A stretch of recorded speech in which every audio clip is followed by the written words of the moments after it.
Une des leçons de ce confinement, c'est relâcher la pression que Dieu ne vous met pas. Parfois, on se met sur notre vie des pressions, nous-mêmes, hein, on s'énerve et on se met une pression pas possible. Par exemple, il y a 2 semaines, je devais faire une vidéo pour YouTube, pour suivre simplement le rythme qu'on s'est donné pendant le confinement avec José en alternance, et puis bah non, la journée est passée, je n'ai pas eu le temps de faire cette vidéo, et même pendant 2 semaines, j'ai pas eu le temps de faire de vidéo, tout simplement parce que Dieu m'a conduit sur ce chemin de relâcher la pression et de dire, hé, les pressions que tu te mets toi sur ta vie, ce n'est pas moi qui les ai mises, contrairement à ce que tu pourrais croire et à ce que peut-être vous pouvez croire, que Dieu vous met comme pression dans votre vie chrétienne, dans votre vie de prière, dans certaines choses. Alors, il y a certes une notion d'obéissance, et obéir aux ordres de Dieu et avec amour est important, et cela nous permet de marcher et d'avancer. On pourrait développer toute cette pensée de l'obéissance, mais nous obéissons aussi à un père qui ne met pas de pression vers son enfant. Nous sommes les enfants du Père, et nous avançons dans notre vie et notre vie chrétienne et dans les projets petit à petit, et sans que Dieu nous mette une pression et des deadlines comme notre employeur pourrait nous en donner. Cette pression-là de l'employeur ou alors des impôts, des autorités, il faut la respecter et c'est bien normal. Mais ne nous mettons pas de pression, et Dieu nous invite, et Dieu vous invite peut-être pendant ces temps là, nouveaux d'après-confinement, à relâcher les pressions de votre vie que vous vous mettez, en vous disant il faut que je sois comme ça en tant que chrétien, il faut que ce projet-là aille sur cette direction-là. Quand on regarde Jésus sur cette terre, eh bien nous avons un exemple de quelqu'un qui n'avait pas la pression. Alors certes, vous pourriez me rétorquer qu'il savait déjà les choses à l'avance. Peut-être, mais Dieu nous invite, et Jésus nous invite au travers de ce sermon sur la montagne, ce discours qui montre qui est Christ et comment être chrétien, son ADN, son caractère, sa nature. Eh bien, il nous invite à ne pas nous inquiéter, tout simplement parce que aujourd'hui a sa peine, hein, chaque jour suffit sa peine, et puis il ne faut pas s'inquiéter du lendemain. Donc ce que nous n'avons pas réussi à faire aujourd'hui, eh bien, ce sera pour demain.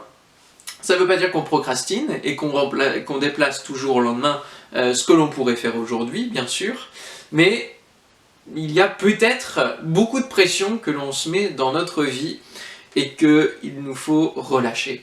Quand on regarde Jésus, encore une fois, sur cette histoire où un chef de synagogue va venir auprès de Jésus le supplier de guérir sa fille qui est à l'agonie, qui est au bord de la mort, Jésus va s'engager, va commencer à aller vers ce chemin, et puis sur le chemin il y a toute une foule qui est venue le voir, pour l'entendre, pour aussi être guéri, et là dans cette foule il y a une femme qui va toucher le bord de son vêtement très discrètement parce qu'elle est normalement impure, et elle va le toucher, elle a une perte de sang depuis 12 ans déjà, et elle va être guérie instantanément. Et alors là Jésus va poser la question, qui m'a touché? Les disciples vont dire, mais tout le monde te touche, tout le monde te presse, qu'est-ce que c'est que cette question?